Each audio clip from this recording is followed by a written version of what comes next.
mata kuliah pilihan blok elektif. Jadi ini salah satu blok elektif di prodi MIB yang ditawarkan untuk semester ini. Kita nantinya akan membahas tentang farmakogenomik dan juga kedokteran presisi. Sebelumnya kemarin kalian teman-teman sudah mendapatkan beberapa mata kuliah yang terkait ini ya. Farmakologi dasar sudah ya. Sudah, kemudian farmakologi molekuler juga sudah. Beberapa ya. Basicnya sudah teman-teman dapatkan. Nantinya kita di sini akan lebih membahas kurang lebih tentang bagaimana sih efek dari variasi genetik terhadap respon obat dalam setiap individu dan apa hubungannya atau implikasinya di klinis nantinya untuk mendukung ketercapaian dari kedokteran presisi yang dicanangkan salah satunya Menteri Kesehatan juga ya. Kita tenaga medis kemudian bioteknologis diminta untuk ke arah sana, ke arah kedokteran presisi. Oke, sebelum kita mulai kuliah hari ini, sebaiknya kita berdoa dulu supaya kita diberikan kelancaran, ilmu yang didapatkan nanti bermanfaat, saya juga diberi kemudahan dalam menyampaikan. Berdoa dipersilahkan.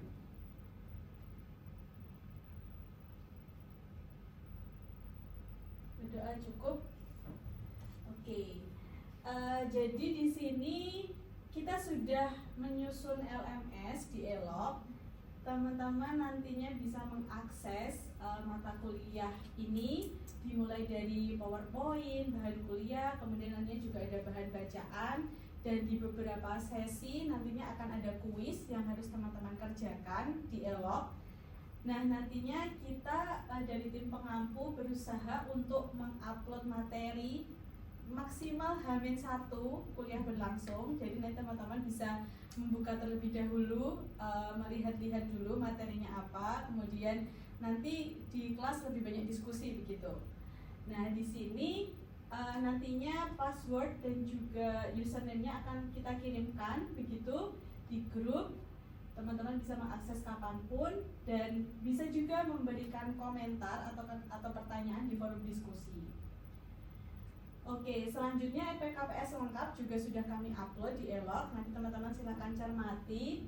Jadi memang di sini kita akan belajar tentang konsep-konsep farmakogenetik, farmakogenomik. Kemudian teman-teman juga akan belajar polimorfisme yang terkait dengan enzim-enzim pemetabolisme obat. Kemudian nantinya kita juga akan belajar tentang ethical issue-nya. Jadi memang karena ini melibatkan manusia ya, genetik variasi genetik pada manusia dan juga implikasinya dalam terapi untuk pengobatan atau penyakit yang sedang dihadapi. Nantinya pasti akan ada masalah-masalah etik yang biasanya muncul. Kita akan belajar juga di situ.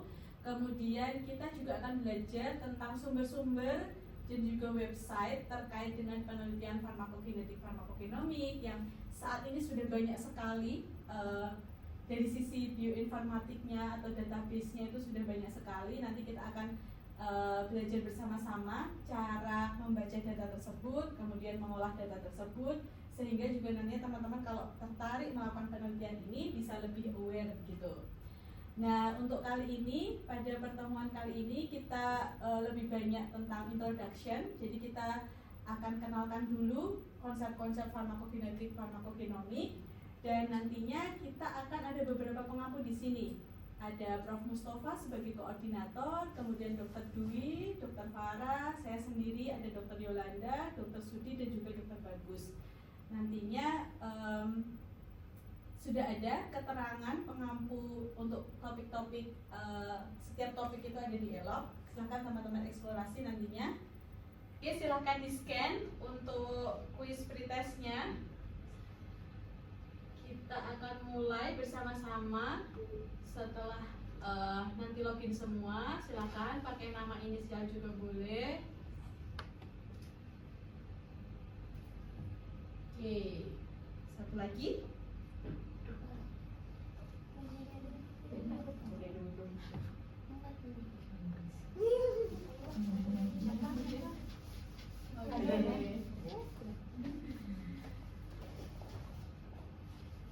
bulu-bulu.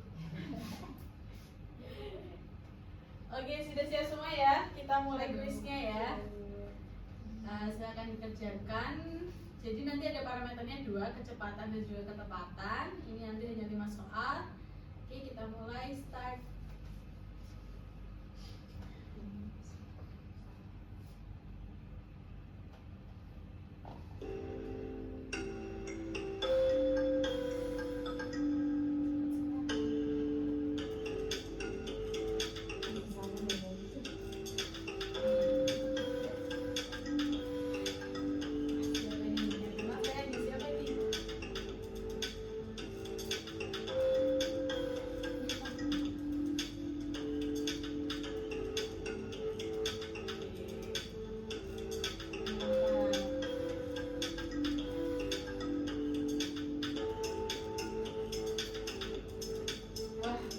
Bulu-bulu sudah selesai nih.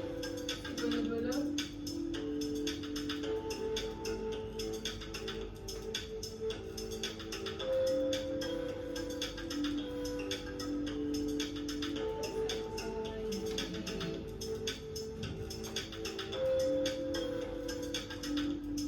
Sudah semua ya? Waktunya ya. Oke, kita end ya.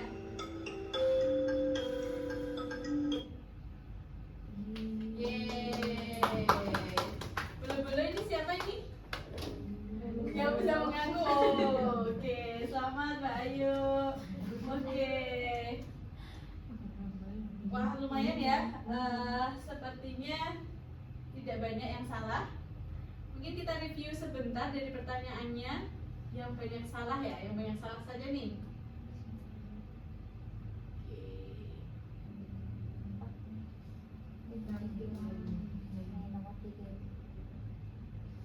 Itu tadi sebenarnya semua. Yang nomor 3. Mana ini? Nah, ini 2 ini. Faktor-faktor mana yang mempengaruhi respon obat? Kira-kira apa jawabannya? Semua ya. Ya, selain genetik juga lingkungan, kemudian juga gaya hidup, semua mempengaruhi. Oke, dari tes ini nanti kita akan belajar lebih lanjut. Kita masuk ke materi.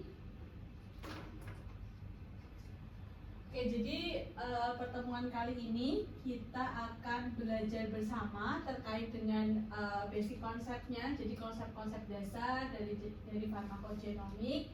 Kemudian kita akan singgung sedikit tentang sejarah dari farmakogenomik dari zaman dahulu sampai sekarang. Kemudian prinsip-prinsipnya, dan tidak kalah penting itu adalah aplikasi untuk klinisnya ya. Jadi kita akan belajar sedikit lebih banyak terkait dengan prospek dan juga tantangan dari penerapan farmakogenomik farmakogenetik ini dalam menyongsong kedokteran presisi gitu. Oke, mungkin kita mulai dari sini. Jadi teman-teman sudah tahu tentang Undang-Undang Kesehatan Nomor 17 Tahun 2023? Belum pernah ya?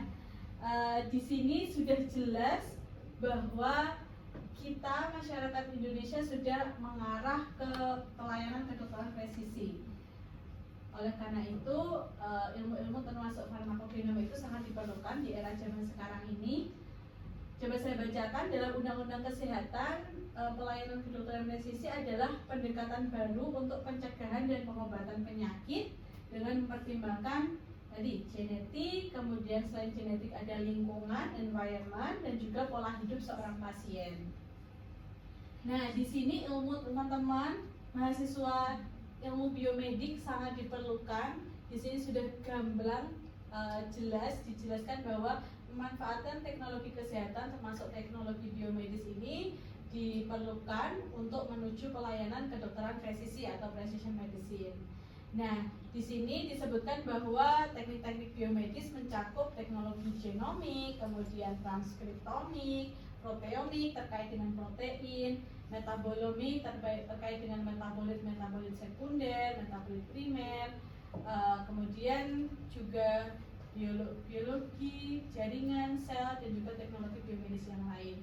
Jadi harapannya dari teman-teman mendapatkan ilmu farmakogenomik ini nanti setelah bekerja di sektor apapun, ilmu teman-teman bisa berguna untuk mendukung pelayanan kedokteran presisi ini salah satunya. Nanti silakan kalau ada pertanyaan, tidak usah menunggu saya selesai. Silakan kalau ingin menyampaikan pertanyaan secara langsung, silakan angkat tangan saja.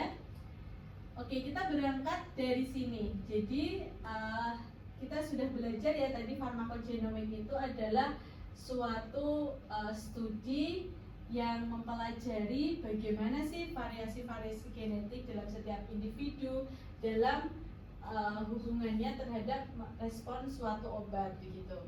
Nah, sebetulnya farmakogenomik ini berangkat dari dua ilmu ya, ilmu farmakologi, teman-teman sudah mendapatkan kuliahnya, kemudian juga genomik, genetika dasar, teman-teman juga sudah mendapatkan di mata kuliah yang lain ya sebelumnya, di semester sebelumnya.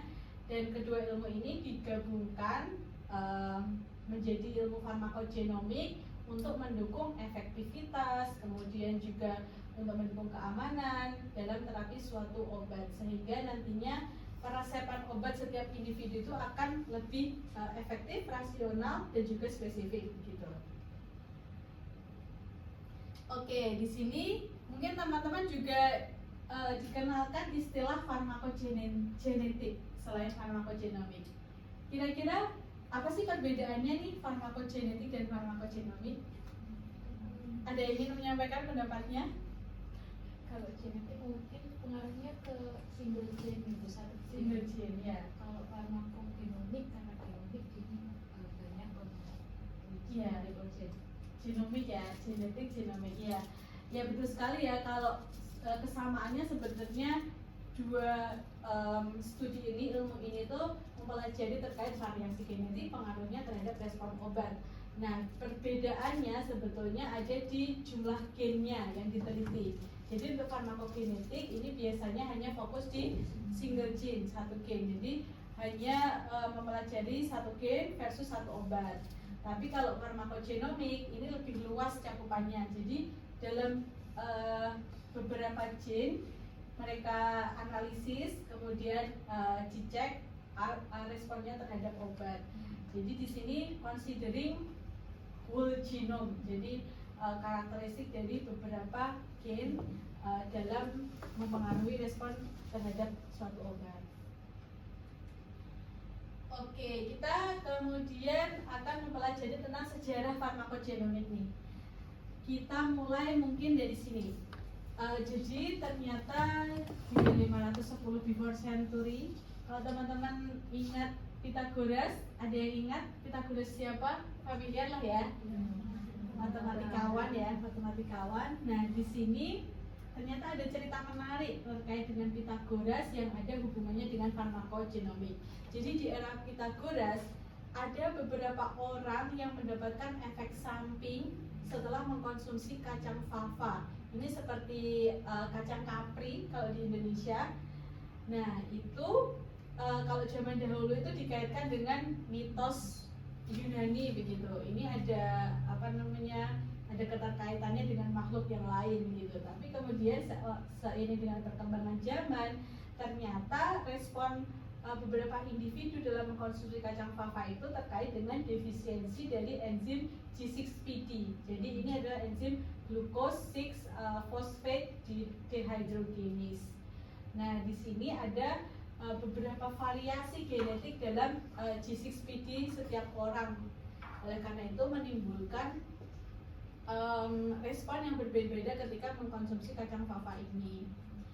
Kemudian di tahun 1866, kalau teman-teman ingat materi biologi di SMA ya, hukum Mendel ya, hukum pewarisan sifat. Nah, di sini juga erat sekali hubungannya terhadap farmakogenomik. Nah, kemudian tahun-tahun berikutnya semakin masif penelitian terkait dengan farmakogenomik, dan yang paling penting di dunia tahun 1990 ini adanya inisiasi Human Genome Project. Jadi project untuk mengkarakterisasi genomik manusia. Jadi di sini menggunakan teknologi NGS apa? next generation sequencing ya.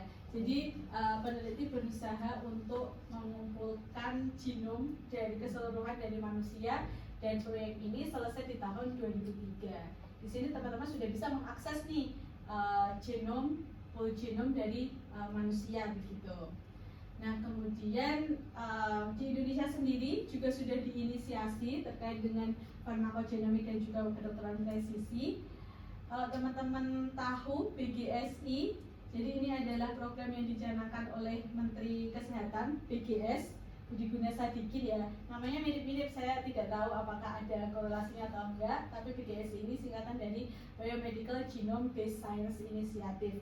Nanti akan saya jelaskan bagaimana proyek ini dimulai, kemudian fokus-fokus risetnya itu seperti apa. Yang paling dekat adalah Sarjito, jadi Sarjito itu terlibat dalam proyek BGSI ini. Nah, ini merupakan gambaran bagaimana sih farmakogenomik itu mempengaruhi respon obat dalam setiap individu.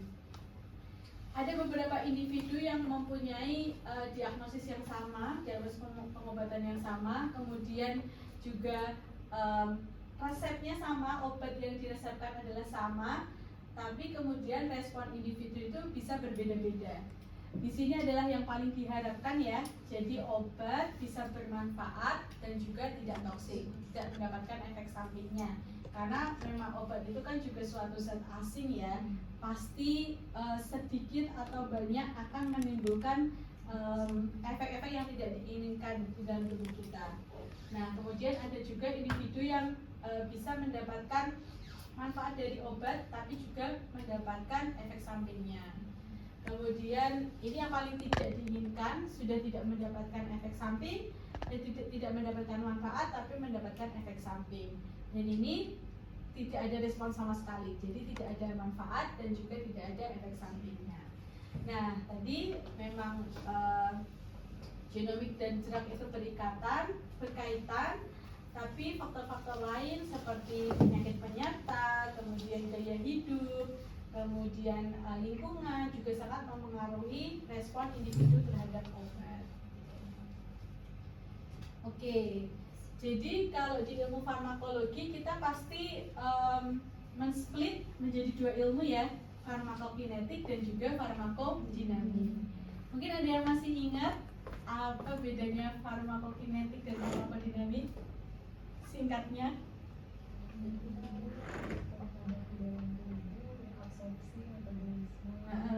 Distribusi eliminasi, farmakodinamik itu farmakodinamik itu reseptor dan enzim hubungannya sama tubuh.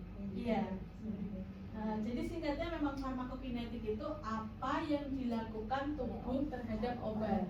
Nah, ini kebalikannya, farmakodinamik adalah apa yang dilakukan obat terhadap tubuh kita. Nah, di sini farmakogenomik dalam ilmu farmakologi kita bisa klasifikasikan lagi. Ternyata farmakogenomik itu bisa mempengaruhi nanti absorpsi obat, kemudian distribusi obat di sini terkait dengan bagaimana obat didistribusikan ke seluruh tubuh, terkait dengan metabolismenya dan juga ekskresinya. Kemudian di ranah farmakodinamik ini banyak sekali sebetulnya yang bisa dieksplor dari sini. Jadi ini kebanyakan adalah variasi genetik dari reseptor, jadi yang berperan dalam ikatan obat ya.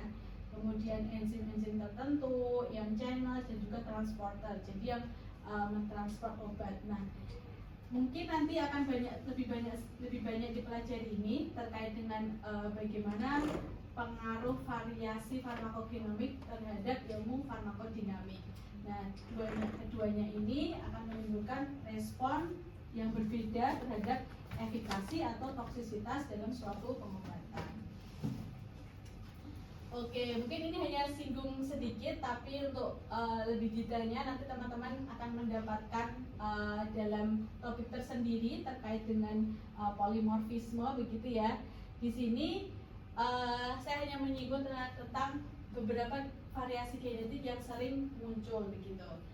Ini kalau teman-teman basicnya ini harus hafal ya. Jadi ada minimal tuh ada 4 ya. Ada delesi, di sini adalah variasi genetik ketika ada pengurangan ya, pengurangan basa. Jadi ini berkurang ya dari normal. Kemudian ada duplikasi, ini menjadi double, jadinya double. Kemudian inversi, inversi ini adalah berubah ya, baca. Kemudian ada insersi, ini ada tambahan dari suatu bahasa.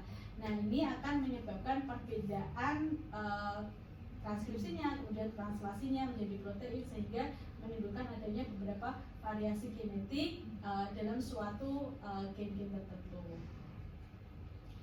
Oke, nah di sini adalah tujuan utamanya farmakogenomik farmakogenetik. Kita sudah singgung bahwa ilmu ini sangat penting untuk mendukung kedokteran presisi dalam lingkup untuk memaksimalkan efikasi dari suatu obat, kemudian meminimalkan toksisitas dari suatu obat, kemudian memprediksi karakteristik pasien. Bagaimana sih kalau mempunyai profil genetik seperti ini, bagaimana sih responnya nantinya akan terhadap suatu obat. Jadi lebih aware, prevensinya nanti bisa lebih banyak. Kemudian ini juga ya bisa dikembangkan ya untuk keperluan drug development. Nah nantinya diharapkan setelah genetik atau profil genetik seseorang itu diketahui, kemudian dokter akan meresepkan terkait dengan pemberian dosisnya. Jadi ada yang nantinya mendapatkan normal dosis, tapi ada juga yang harus dikurangi karena toksisitasnya mungkin lebih tinggi. Tapi ada juga yang mungkin dosisnya harus ditambah, frekuensi pemberiannya harus ditambah karena tadi ada tipe yang mendapatkan benefitnya itu sedikit, jadi memang harus ditingkatkan dosisnya untuk mendapatkan efek terapi yang maksimal gitu. Oke, jadi ini evolusi dari pengobatan ya. Saat ini teman-teman sudah di era sekarang kita sudah jelas ya bahwa di sini kita mengenal istilah evidence based medicine atau reactive medicine. Jadi memang sudah mempunyai diagnosa dulu, baru kemudian dikasih obat begitu. Nah, tapi di era selanjutnya, ketika precision medicine ini sudah bisa diterapkan keseluruhan, kita bisa lebih aware nih, kita bisa memprediksi bagaimana seorang akan merespon suatu pengobatan, kemudian bisa lebih banyak prevensinya. Jadi biar tidak menimbulkan efek samping yang banyak, harus dilakukan suatu tambahan pengobatan atau pengurangan pengobatan seperti itu. Kemudian personalisasi ya, jadi memang nantinya diharapkan itu memang one drug ya for one person gitu, tidak one size for all begitu.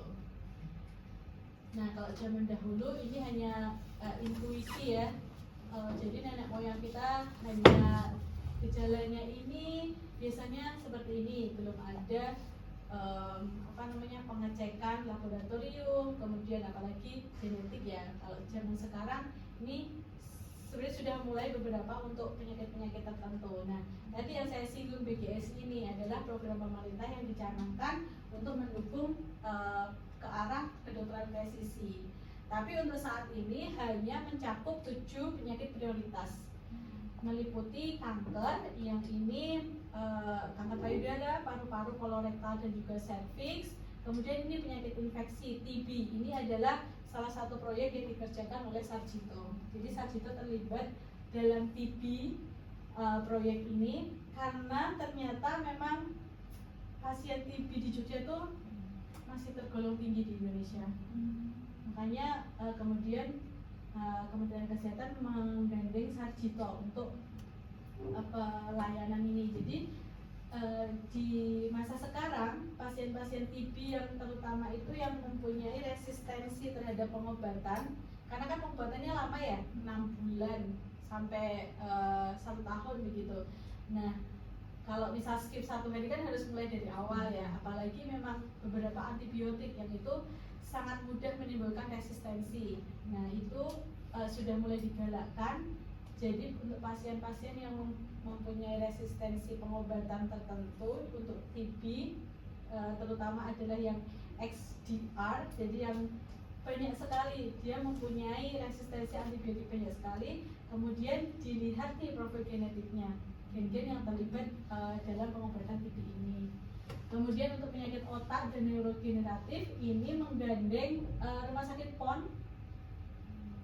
Teman-teman kalau ingat PON itu suami Najwa Shihab ya, kemarin kan sempat dibawa ke yang rumah sakit pusat otak nasional. Kemudian penyakit metabolik termasuk diabetes karena prevalensinya juga masih tinggi di Indonesia. Kemudian ya ini muscular dystrophy, kemudian hipertensi juga, dan psoriasis. Dan ini adalah 7 rumah sakit yang digandeng oleh Kementerian Kesehatan untuk mengecek profil genetik dari beberapa orang. Jadi diharapkan dari program ini akan semakin banyak profil-profil genetik dari orang Indonesia, sehingga nantinya dokter akan lebih mudah dalam melakukan peresepan. Karena kan di Indonesia kan cukup banyak suku ya, dan itu pasti genetiknya juga berbeda-beda. Nggak dilihat dari genetik, dilihat dari fenotip aja sudah berbeda-beda ya, dari warna rambut, kemudian wajah, warna kulit, kemudian kebiasaan, itu sangat berbeda ya. Nah itu harapannya, saya nggak tahu tahun berapa kita bisa mendapatkan profil lengkap dari farmakogenomik dari orang-orang Indonesia. Tapi memang cukup berjalan dengan baik proyek ini, kita nantikan, dan mungkin nantinya teman-teman juga akan terlibat dalam proyek ini suatu saat gitu. Oke, mungkin itu untuk materi kali ini hanya introduction dulu. Kalau ada pertanyaan disilahkan. Oke, silakan Pak. Terima kasih kesempatannya Bu izin bertanya terkait yang BGS ini. Untuk di Indonesia sendiri itu apakah kita sudah punya kayak bank tersendiri untuk genomik yang seperti Ibu bilang tadi untuk kedepannya dijadikan sebagai acuan untuk precision medicine nanti? Apakah udah ada atau masih berproses? Oke, ini setahu saya ya Mbak, jadi kalau genomik itu kan dulu yang menghandle ada Eijkman ya. Nah, kalau teman-teman tahu Eijkman itu sudah banyak melakukan cek profil genetik dari beberapa suku begitu di Indonesia. Nah, tapi kemudian Eijkman itu melebur menjadi BRIN. Nah, kalau saya ingat saya dulu Eijkman itu sudah punya database, tapi saya belum update lagi nih. Nanti coba saya cek lagi apakah memang database-nya itu sudah terpusat begitu ya, karena saat ini memang masih mencar-mencar sih, karena belum banyak sepertinya belum banyak dari data-data ini yang dipublish, karena baru mulai tahun 2023 dan ini baru berjalan 1,5 tahun. Kalau dari Sarjito sendiri saya juga terlibat dalam yang TB ini baru beberapa pasien yang dicek, dan kalau misal mau mempublish itu belum merepresentasikan profil genetik orang Indonesia gitu. Jadi sepertinya masih berproses, tapi coba saya cek apakah sudah terpusat ya database-nya itu ya. Oke, mungkin itu ya untuk kuliah hari ini. Teman-teman ada PR ini. Jadi untuk minggu depan kita ada presentasi bersama Prof. Mus ya, tapi tugasnya saya sampaikan sekarang. Jadi silahkan teman-teman membuat kelompok, kemudian teman-teman memilih satu obat dan mendeskripsikan adanya variasi-variasi genetik, terutama sih dalam reseptor ya, tapi boleh yang lain juga boleh. Kemudian silahkan dijelaskan implikasi klinisnya terkait dengan perubahan dosisnya, ataukah ada efikasinya, dan terlebih lagi apakah ada toksisitas atau efek samping atau ADR-nya. Oke, minggu depan silahkan dipresentasikan bersama Prof. Mus. Mungkin sebisa mungkin satu pertemuan sudah selesai ya semuanya. Oke, mungkin cukup sekian kelas hari ini. Silakan teman-teman kulik eloknya. Di sana sudah kami upload materinya, kemudian juga bahan bacaannya. Dan nantinya kalau misal ada kuis, silahkan untuk dikerjakan, tapi menunggu instruksi ya dari pengampu. Kalau ada pertanyaan lebih lanjut, silakan boleh berkontak via WA atau email. Dan mohon untuk mengisi feedback hari ini ya, silakan di-share.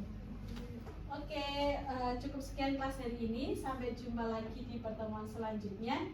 Tetap semangat, saya tutup. Wassalamualaikum warahmatullahi wabarakatuh. Waalaikumsalam warahmatullahi wabarakatuh.